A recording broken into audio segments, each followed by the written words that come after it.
Welcome to study Nifty Malayalam. So നമ്മൾ ഇന്ന് പരിചയപ്പെടാൻ പോകുന്നത് ഒരു ഇൻഡിക്കേറ്റർ ആണ്. വളരെ അത്യാവശ്യമായിട്ടുള്ള ഫണ്ടമെന്റൽ അനാലിസിസ് നോക്കിയിട്ട് വാല്യൂ ബേസിസിൽ ട്രേഡ് ചെയ്യുന്നവർക്ക് ഇത് വളരെ ഹെൽപ്ഫുൾ ആണ്. എസ്പെഷ്യലി ഇതൊരു മാജിക് ഇൻഡിക്കേറ്റർ ആണ്.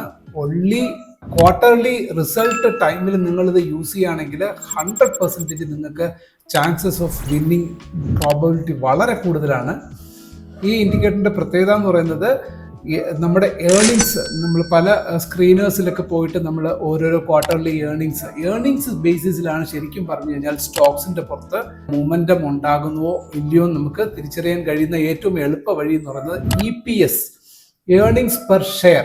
അതിന്റെ പുറത്ത് പ്രസീഡിങ് ക്വാർട്ടറിൽ മുന്നത്തെ ക്വാർട്ടറേക്കാളും ഇത്തവണ ഇംപ്രൂവ്മെന്റ് കാണിക്കുന്നുണ്ടോ, ക്വാർട്ടർലി ഏർണിങ്സ് EPS ഇംപ്രൂവ്ഡ് ആണോ, വൺ തിങ്. രണ്ടാമത് TTM EPS, അതായത് ട്രെയിലിംഗ് 12 months, ആ പർട്ടിക്കുലർ ക്വാർട്ടർ ഉൾക്കൊള്ളിച്ചിട്ട് പ്രീവിയസ് 12 monthsലുള്ള ടോട്ടൽ EPSും ഇംപ്രൂവ്ഡ് ആണോ എന്ന് നോക്കണം. സെക്കൻഡ്. Third, sales improvement. ഈ മൂന്ന് കാര്യങ്ങൾ സിമ്പിളായിട്ട് സെയിൽസും ഇംപ്രൂവ്ഡ് ആണെന്ന് അറിഞ്ഞു കഴിഞ്ഞാൽ ആ ഒരു ക്വാർട്ടർലി അതിനുശേഷം വരുന്ന ആ റിസൾട്ടിനോടനുബന്ധമായിട്ടോ റിസൾട്ട് കഴിഞ്ഞിട്ടും ആ ഒരു പർട്ടിക്കുലർ സ്റ്റോക്കിന്റെ പുറത്ത് നമുക്കൊരു മൊമെന്റം കാണാൻ കഴിയും. നോർമലി അങ്ങനെയാണ് സംഭവിക്കുന്നത്. സോ എങ്ങനെയാണെന്നുള്ളത് നമുക്ക് സ്ക്രീനിലേക്ക് പോയി നോക്കാം.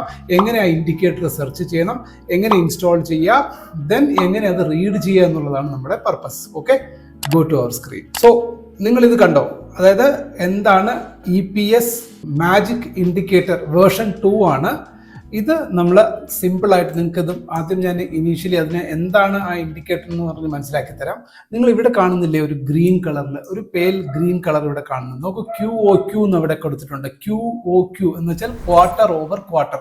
ആദ്യം കാണുന്ന ഇതാണ് EPS ഇവിടെ എത്രയാ, 2.13 എന്ന് കാണുന്നു അല്ലെ. എത്ര പെർസെൻറ്റേജ്, അവിടെയാണ് ഇമ്പോർട്ടൻസ്. നിങ്ങൾ മനസ്സിലാക്കേണ്ടുന്നത് ഇത് എങ്ങനെ റീഡ് ചെയ്യണം. EPS കണ്ടു, EPSന്റെ അടുക്കൽ അതിന്റെ പെർസെൻറ്റേജ് ഗ്രോത്ത്, എന്ത് അടിസ്ഥാനത്തിലാണ് ഈ ഗ്രോത്ത്, കഴിഞ്ഞ ക്വാർട്ടറേക്കാൾ ഇത്തവണത്തെ ക്വാർട്ടറിൽ അത് എത്ര അധികം EPS ഏർണിങ്സ് പെർ ഷെയർ കൊടുത്തിരിക്കുന്നു, അല്ലെങ്കിൽ ശരിക്കും പറഞ്ഞു കഴിഞ്ഞാൽ ബേസ് കമ്പനി എത്ര ലാഭം ഉണ്ടാക്കിയിരിക്കുന്നു പെർ ഷെയറിന്റെ പുറത്ത് എന്നുള്ളതാണ് EPS എന്നുകൊണ്ട് ഉദ്ദേശിക്കുന്നത്. ഓക്കെ, അപ്പൊ കമ്പനി ലാഭം ഉണ്ടാക്കുന്ന ഷെയർസിന് മാത്രമേ ഷെയർ മാർക്കറ്റിൽ വാല്യൂ കൂടത്തുള്ളൂ. അതാണ് അതിന്റെ ബേസിക് തത്വം എന്ന് പറയുന്നത്. ഓക്കെ, സോ അപ്പോൾ EPS ഇവിടെ എത്രയാ, 2.13 എന്ന് പറയുന്നത് 27.5% നമുക്ക് വേണ്ടുന്നത്, അതാണ് ഇമ്പോർട്ടൻറ്റ്. സെക്കൻഡ് നോക്കൂ, TTM ട്രെയിലിംഗ് 12 months EPS അത് എത്രയാ, 6.52, അതും ഗ്രീൻ തന്നെയാണ്, ഓവറോൾ ഗ്രീൻ ആണ്. ദെൻ സെയിൽസ്, ആ ഒരു ക്വാർട്ടറിൽ സെയിൽസ് എത്ര നടന്നിരിക്കുന്നു, 1197 crores, അതും അതിന്റെ പെർസെൻറ്റേജ് കൊടുത്തിട്ടുണ്ട് 11%. പ്രീവിയസ് ക്വാർട്ടറിനേക്കാളും ഇത്തവണത്തെ ക്വാർട്ടറിൽ എത്ര, 11% പ്രോഫിറ്റ്, സെയിൽസ് കൂടുതൽ വർദ്ധിച്ചിട്ടുണ്ട്. സോ ഈ മൂന്ന് ഘടകം, സെയിൽസ് വർദ്ധിക്കുമ്പോൾ സ്വാഭാവികമായിട്ടും നെറ്റ് പ്രോഫിറ്റ്, നമുക്ക് എല്ലാ ചെലവും പോയിട്ട് ലാഭം നമുക്ക് കൂടുതൽ കിട്ടും. That's 1 point. EPS എത്ര ലാഭം ഉണ്ടാക്കി എന്നുള്ളത് ഓൾറെഡി അവിടെ കാണാൻ കഴിഞ്ഞു. എത്ര പെർസെൻറ്റേജ് ലാഭം അതിൽ കൂടി, ക്വാർട്ടർ ഓവർ ക്വാർട്ടർ ആണ് കേട്ടോ. ബിക്കോസ് ഓരോ ക്വാർട്ടറിലും അതിന്റെ റിസൾട്ട് ബേസിസിലാണ് ആ ഒരു പർട്ടിക്കുലർ സ്റ്റോക്കിന്റെ ഫണ്ടമെന്റലി അത് വാല്യൂ ഇൻവെസ്റ്റേഴ്സ് കൂടുതലും ഫോക്കസ് ചെയ്യുന്ന ഒരു ഇമ്പോർട്ടൻറ്റ് സ്ട്രാറ്റജി എന്താണെന്ന് വെച്ചാൽ, എന്താണ് ബേസിസ്, വാല്യൂ, ഫെയർ വാല്യൂ, അല്ലെങ്കിൽ ഓവർ വാല്യൂ, അല്ലെങ്കിൽ അണ്ടർ വാല്യൂ. നമ്മൾ സ്റ്റോക്കിന്റെ കമ്പനിയുടെ മൂല്യം വർദ്ധിക്കുന്നുണ്ടോ, കമ്പനിയുടെ മൂല്യം വർദ്ധിക്കാത്ത ഒരു സ്റ്റോക്കിന്റെ പുറത്ത് ഇൻവെസ്റ്റ് ചെയ്തിട്ട് ഷെയർ മാർക്കറ്റിൽ ഒരിക്കലും അത് വളരാൻ സാധ്യത വളരെ കുറവായിരിക്കും. ഓക്കെ, സോ നിങ്ങളുടെ എഡ്യൂക്കേഷണൽ പർപ്പസിലേക്ക് വേണ്ടിയിട്ടാണ് ഞാൻ ഇതൊക്കെ പറയുന്നത്. ഡീറ്റെയിൽഡ് ആയിട്ട് നിങ്ങൾ ഫണ്ടമെന്റൽ അനാലിസിസ് ഒക്കെ പഠിക്കാം. എന്നാൽ ഇതിന്റെ കമ്പാരിസൺ നോക്കൂ. ഈ ഒരു അനൗൺസ്മെന്റ് വന്നേക്കുന്ന ഡേറ്റ് നോക്കൂ, താഴെ നോക്കിയാൽ അറിയാം. ട്യൂസ്ഡേ 30th September, അതായത് സെപ്റ്റംബർ ക്വാർട്ടർ അവസാനിക്കും. സെപ്റ്റംബർ എന്ന് പറഞ്ഞ ഒരു ക്വാർട്ടർ, അതായത് നമ്മുടെ ക്വാർട്ടേഴ്സ് 4 ക്വാർട്ടേഴ്സ് ആരംഭിക്കുന്നു. എപ്പോഴൊക്കെയാണ്, March 31st അവസാനിച്ചു കഴിഞ്ഞാൽ ഏപ്രിൽ, മെയ്, ജൂൺ, അത് ഫസ്റ്റ് ക്വാർട്ടർ, ഇയറിന്റെ ഫസ്റ്റ് ക്വാർട്ടർ അതായിരിക്കും. അത് കഴിഞ്ഞിട്ട് ജൂലൈ, ഓഗസ്റ്റ്, സെപ്റ്റംബർ 30 അവസാനിക്കുന്ന അടുത്ത ക്വാർട്ടർ. അപ്പൊ സെപ്റ്റംബർ 30 അവസാനിക്കുന്ന ക്വാർട്ടറിന്റെ റിസൾട്ട് എപ്പോഴാണ് വരിക, ഒക്ടോബർ പീരീഡിൽ. ഒക്ടോബർ 1ാം തീയതി ഒന്നും വരത്തില്ല, വരുന്ന സിറ്റുവേഷൻസ് ഉണ്ടാവാം, പക്ഷെ കൂടുതലും ഒക്ടോബർ, നവംബർ മന്തുകളിൽ, ഒക്ടോബർ മുതൽ നവംബറിന്റെ ഉള്ളില്, നവംബർ എൻഡിനുള്ളിലായിരിക്കും സെപ്റ്റംബർ ക്വാർട്ടർ റിസൾട്ട് വരിക. ഓക്കെ, മോസ്റ്റ്ലി പക്ഷെ റിസൾട്ട് ചിലത് റിസൾട്ടിന് മുന്നേ തന്നെ ഗ്രോത്ത് ഉണ്ടാവും. നമുക്ക് റിസൾട്ട് ബേസിസിൽ നമുക്ക് റിസൾട്ട് പബ്ലിഷിംഗ് ഡേ എന്നാണോ ആ ദിവസം നിങ്ങൾക്ക് ഈ ഇൻഡിക്കേറ്ററിൽ ഇവിടെ കൃത്യമായിട്ട് ആ ദിവസത്തെ അടുത്ത ദിവസം മുതൽ ഇവിടെ അത് പ്ലോട്ട് ആകും. ഈ ഒരു ഇൻഡിക്കേറ്ററിന്റെ പ്രത്യേകത അതാണ്.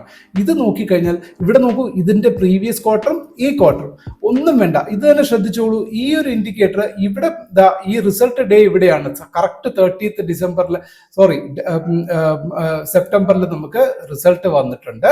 അതിനുശേഷം ഈ ഒരു പ്രൈസ് ഏതുവരെ മൂവ് ചെയ്തു നോക്കൂ, നിങ്ങൾ നോക്കൂ, അപ് ടു അറൗണ്ട് 14%. എത്രയാ? ഒരു മാസത്തിനുള്ളിൽ കറക്റ്റായിട്ട് 15 ദിവസത്തെ ട്രേഡിങ്ങിൽ 23rd കറക്റ്റായിട്ട് എന്താ സംഭവിച്ചിരിക്കുന്നത്? 23rd ഡേ ടോട്ടൽ ട്രേഡിന് എത്രയാ? 15 ബാർസിൽ എത്ര പെർസെൻറ്റേജ് ആണ്? 14% കൊടുത്തിട്ടുണ്ട്. അതേമാതിരി ഈ വേറെ ഏത് സ്റ്റോക്ക് നിങ്ങൾ എടുത്തു വെച്ച് നോക്കൂ. നമുക്കിപ്പോൾ എക്സാമ്പിൾ TIA ഇന്ത്യ, നിങ്ങൾ ഏത് സ്റ്റോക്ക് എടുത്താലും സിമ്പിളായിട്ട് ആദ്യം ഇൻഡിക്കേറ്റർ നോക്കൂ. ഇവിടെ എന്താ സംഭവിച്ചിരിക്കുന്നത്? ഇവിടെ EPS നോക്കൂ, യെല്ലോ കളറിലാണ് കാണുന്നത്. യെല്ലോ കളറിൽ എന്താ സംഭവിച്ചിരിക്കുന്നത്? -6.1. അത് തന്നെ എന്താണ്? ആ ഒരു പർട്ടിക്കുലർ ക്വാർട്ടറിൽ ലാഭം കുറഞ്ഞു. ലാഭം കുറയുമ്പോൾ സ്വാഭാവികമായിട്ടും ഷെയർ മാർക്കറ്റിൽ അവിടെ എന്താ സംഭവിച്ചിരിക്കുന്നത് നോക്കൂ, താഴ്പോട്ടേക്ക് വന്നു. കണ്ടോ? ഇത്രയേ ഉള്ളൂ. സിമ്പിൾ ലോജിക്കാണ്. പക്ഷെ ഇത് വളരെ കെയർഫുൾ ആയിട്ട് ഹാൻഡിൽ ചെയ്യണം. ഇത് നിങ്ങൾക്ക് പ്രൂഫിന് വേണോ?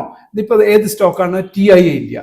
നമ്മൾ screener.in പോവാം. അവിടെ പോയിട്ട് ലേറ്റസ്റ്റ് ക്വാർട്ടർലി റിസൾട്ട്സിൽ പോയിട്ട് എക്സാക്ട് ഡീറ്റെയിൽ TIA ഇന്ത്യ നമ്മൾ കൊടുത്തു കഴിഞ്ഞാൽ നമുക്കിവിടെ നോക്കൂ, ട്യൂബ് ഇൻവെസ്റ്റ്മെന്റ്സ്, അതാണ് TIA ഇന്ത്യ.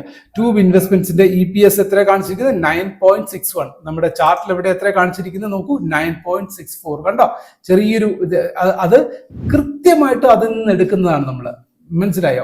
സോ ഈ ഡേറ്റ നിങ്ങൾ ഇനി സ്ക്രീനർ പോലുള്ള അതൊന്നും പോയി നോക്കേണ്ട കാര്യമില്ല. ആ ഡേറ്റയാണ് നിങ്ങൾക്ക് ഇവിടെ തരുന്നത്. നിങ്ങൾക്ക് ഞാനിവിടെ എന്താ നമ്മളിവിടെ കാണിക്കുന്ന ഈ ഒരു ഇൻഡിക്കേറ്ററിന്റെ പ്രത്യേകത എന്ന് വെച്ചാൽ നമ്മളിവിടെ പ്ലോട്ട് ചെയ്യുന്നത് നമ്മുടെ ട്രേഡിംഗ് വ്യൂവിൽ തന്നെ നമുക്ക് EPS ഡേറ്റാസ് നമുക്ക് കിട്ടുക എന്ന് പറയുന്നത് sales data, EPS data, profit എത്ര ഉണ്ടാക്കി, ഓരോ ക്വാർട്ടറിൽ എത്ര സെയിൽസ് വർദ്ധിച്ചുവോ അല്ലെങ്കിൽ കുറഞ്ഞുവോ എന്നൊക്കെ നമുക്ക് നമ്മുടെ പ്ലോട്ടിൽ നമ്മുടെ ചാർട്ടിൽ തന്നെ കിട്ടുക എന്ന് പറയുന്നത് വലിയ കാര്യമല്ലേ.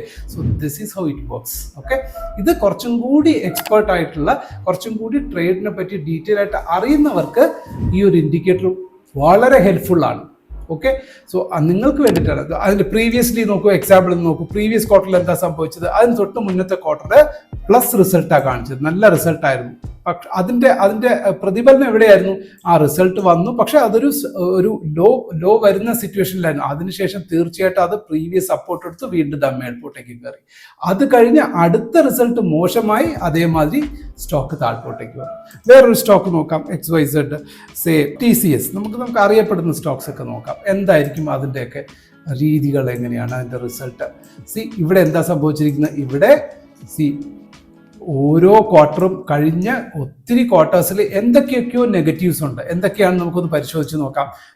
EPS പ്രോഫിറ്റ് കൂടി, പക്ഷെ എന്താ പറയുക, സെയിൽസ് കുറഞ്ഞു. അടുത്തത് ഇവിടെ എന്താ സംഭവിച്ചിരിക്കുന്നത്? ഇവിടെ പ്രോഫിറ്റും കുറഞ്ഞു, സെയിൽസ് കൂടി. സോ സംതിങ് നെഗറ്റിവിറ്റി ഉണ്ടെങ്കിൽ അത് യെല്ലോ കളറിൽ കാണും. ഫുൾ നെഗറ്റീവ് ആണെങ്കിൽ റെഡ് കളറിലായിരിക്കും കേട്ടോ.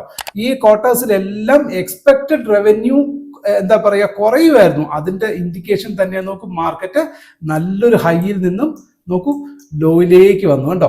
വീണ്ടും ഏറ്റവും അവസാനം ഇവിടെ വന്നപ്പോൾ സെയിൽസ് ക്രമാതീതമായിട്ട് കൂടിയിരിക്കുകയാണ്. അതാണ് ഈ ഒരു ഇൻഡിക്കേഷൻ ഇവിടെ കാണിക്കുന്നത്. നോക്കൂ, പ്രീവിയസ്ലി നോക്കൂ, -1.6, -0.8, ദെൻ -0.4, ദെൻ ഇവിടെ +2 ഉണ്ടായിരുന്നു. പക്ഷെ അപ്പോഴേക്ക് അവിടുത്തെ EPS കുറഞ്ഞു. സോ ഇവിടെ വന്നപ്പോൾ എന്ത് സംഭവിച്ചു? ഇവിടെ EPS കുറഞ്ഞു, പക്ഷെ സെയിൽസ് നല്ലോണം വർദ്ധിച്ചു. അതേമാതിരി ട്രെയിലിംഗ് 12 months കഴിഞ്ഞ 12 മാസത്തെ EPS നോക്കിയപ്പോൾ കഴിഞ്ഞ ക്വാർട്ടറിനേക്കാളും ഇത്തവണത്തെ ക്വാർട്ടറിൽ ഇംപ്രൂവ്മെന്റ് ഉണ്ട്. 136 രൂപ 19 പൈസ. പക്ഷെ ഈ ക്വാർട്ടറിൽ എത്ര? 136 രൂപ 64 പൈസ. അതൊരു പോസിറ്റിവിറ്റി. ദെൻ സെയിൽസ് നോക്കൂ, കമ്പാരിറ്റീവ്ലി നല്ല പെർസെൻറ്റേജ് ഓഫ് സെയിൽസ് ഡിഫറൻസ് വന്നു. 3.7% സെയിൽസ് ഡിഫറൻസ് വന്നു. ഇനി നമുക്ക് വേറൊരു സ്റ്റോക്ക് നോക്കാം, മാസ്ഗോൺ ഡോക്ക്. നോക്കൂ, ഷിപ്പ് ബിൽഡേഴ്സ്. ഇവിടെ എന്താ സംഭവിച്ചിരിക്കുന്നത്? ഇത് വ്യക്തമായിട്ട് നിങ്ങൾ മനസ്സിലാക്കേണ്ട കാര്യമാണ്. നോക്കൂ, ലാസ്റ്റ് ക്വാർട്ടർ നോക്കൂ, എന്താ സംഭവിച്ചത്? ലാസ്റ്റ് ക്വാർട്ടറിൽ ഒരു മൈനസ്. പ്രോഫിറ്റ് കൂടി, പക്ഷേ അത് സെയിൽസ് കുറഞ്ഞു. സെയിൽസും പ്രോഫിറ്റും ഈക്വൽ ആയിട്ട് വന്നാൽ മാത്രമേ അവരുടെ ഓപ്പറേഷൻസിൽ നിന്നാണ് അവർക്ക് ലാഭം കിട്ടുക എന്നുള്ളത് നമുക്ക് സപ്പോസ് നിങ്ങളിപ്പോൾ ഒരു മാസം നിങ്ങളുടെ കച്ചവടം നല്ലോണം വർദ്ധിച്ച് അതിൻ്റെ ആ വർധനവിൽ നിന്ന് നമുക്കൊരു ലാഭം കിട്ടുകയാണെങ്കിൽ അതാണ് കമ്പനിയുടെ പ്രവർത്തന ലാഭം എന്ന് പറയുന്നത്, അല്ലേ? ഇതേ സ്ഥാനത്ത് കമ്പനിക്ക് ലാഭം കിട്ടി, അത് സപ്പോസ് കമ്പനിയുടെ ഏതെങ്കിലും ഒരു ഇമ്മൂവബിൾ പ്രോപ്പർട്ടി അല്ലെങ്കിൽ ഒരു സ്ഥലത്ത് കുറച്ച് സ്ഥലം ഉണ്ടായിരുന്നു കമ്പനിക്ക്, ആ സ്ഥലത്തിനെ കമ്പനി വിറ്റു. പക്ഷെ അവരുടെ ജോലി വേറെ ജോലിയാണ്, മാനുഫാക്ചറിംഗ് ജോലിയാണ്. പക്ഷെ ലാഭം സ്വാഭാവികമായിട്ടും ലാഭത്തിന്റെ കണക്ക് വരുമ്പോൾ ആ സ്ഥലം വിറ്റ് കിട്ടുന്ന കാശ് എന്ന് പറയുന്നത് ലാഭമായിട്ടല്ലേ വരത്തുള്ളൂ. പക്ഷെ ആ ലാഭം വന്നിരിക്കുന്നത് ഏതിൽ നിന്നാണ്? അവരുടെ വേറൊരു എക്സ്റ്റേണൽ സോഴ്സിൽ നിന്നാണ് ആ ലാഭം വന്നിരിക്കുന്നത്.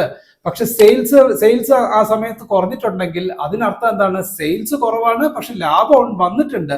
അതും ഒരു നെഗറ്റീവ് ഫാക്ടർ ആണെന്ന് നമുക്ക് ഇതിൽ നിന്ന് മനസ്സിലാക്കാൻ നിങ്ങൾ പഠിക്കണം. ഓക്കെ, ഇവിടെ എന്താ സംഭവിച്ചിരിക്കുന്നത്? ഇവിടെ അവരുടെ സെയിൽസും കൂടിയിട്ടുണ്ട്, അവരുടെ പ്രോഫിറ്റും കൂടി, എല്ലാം കൂടി. പക്ഷെ എന്തുകൊണ്ട് പ്രൈസ് താഴ്ന്നു? ബിക്കോസ് ഓഫ് പ്രൈസ് ആക്ഷന്റെയും ഇമ്പോർട്ടൻ്റ് ആണ്. പക്ഷെ അത് ഒരു പരിധിക്ക് അപ്പുറം താഴത്തില്ല, അവിടെ നിന്ന് മെല്ലെ മേളിലോട്ട് കയറി വരുന്നുണ്ട് കേട്ടോ. സോ ഇത്തരം കാര്യങ്ങൾ വളരെ വ്യക്തമായിട്ട് നമ്മൾ മനസ്സിലാക്കാൻ പറ്റിയ ഇൻഡിക്കേറ്റർ ആണ്. ഇനി ഇൻഡിക്കേറ്റർ എങ്ങനെ എടുക്കണം എന്ന് നോക്കാം. സോ ഇൻഡിക്കേറ്റേഴ്സ് എന്ന് പറയുന്ന ഓപ്ഷനിൽ പോവാ. അവിടെ EPS ഏർണിങ്സ് പെർ ഷെയറിന്റെ ഷോർട്ട് ഫോം ആണ് EPS എന്താണ്?